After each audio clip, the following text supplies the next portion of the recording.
এই ভবনের গুরুত্ব দিয়ে এটাকে নতুন করে জাতীয় প্রেস ক্লাব হিসেবে প্রতিষ্ঠিত করেছিলেন অন্য কেউ নয়, যাকে বর্তমান সরকার একজন সৈনিক বলে সমালোচনা করে। সেই সৈনিকই কিন্তু সংবাদপত্রের স্বাধীনতা নিশ্চিত করে এই প্রেস ভবনের ভিত্তিপ্রস্তর স্থাপন করেছিল। আমার কথা কি সঠিক? তাহলে দেখুন,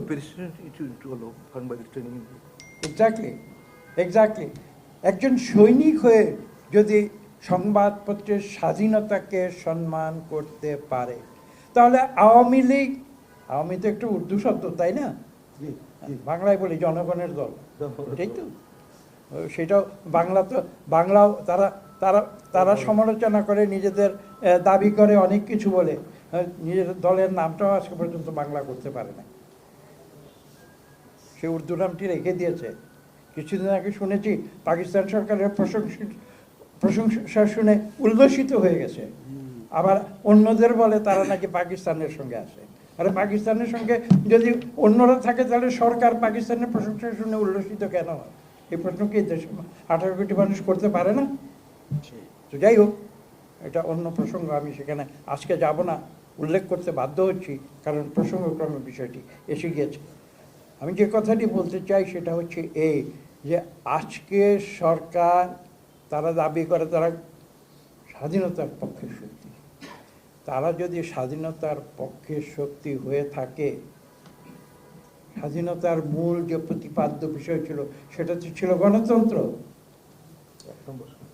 এবং আজকে জাতিসংঘের যে সিদ্ধান্তের কথা আমরা বলেছি, বিশ্ব মুক্ত গণমাধ্যম দিবস, সেই মুক্ত গণমাধ্যম দিবসের মূল প্রতিপাদ্য কি সেটাকে আপনারা একবার চিন্তা করে দেখেছেন?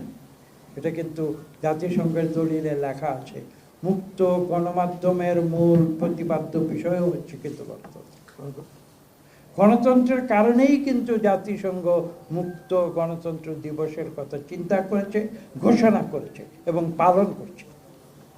তো কাজে সেই গণতন্ত্র যদি দেশে না থাকে, দেশে যদি একদলীয় শাসন কায়েম হয়ে থাকে, এখানে যদি মানুষের মুক্ত চিন্তা বিকাশের কোনো সুযোগ না থাকে, এখানে যদি মানুষকে বাধ্য করা হয় একই লাইনে চলার জন্য, রেলগাড়ি যেমন একই লাইনে চলে, ডাইনেও যেতে পারে না, বাঁয়েও যেতে পারে না, বাংলাদেশের 18 কোটি মানুষকে যেখানে একই লাইনে আওয়ামী লীগের নীতি অনুযায়ী, কথা অনুযায়ী, বক্তব্য অনুযায়ী, চিন্তাধারা অনুযায়ী বাংলাদেশের 18 কোটি মানুষকে একই লাইনে চলার জন্য যেখানে বাধ্য করা হয়, সেখানে সংবাদপত্রের স্বাধীনতা থাকতে পারে।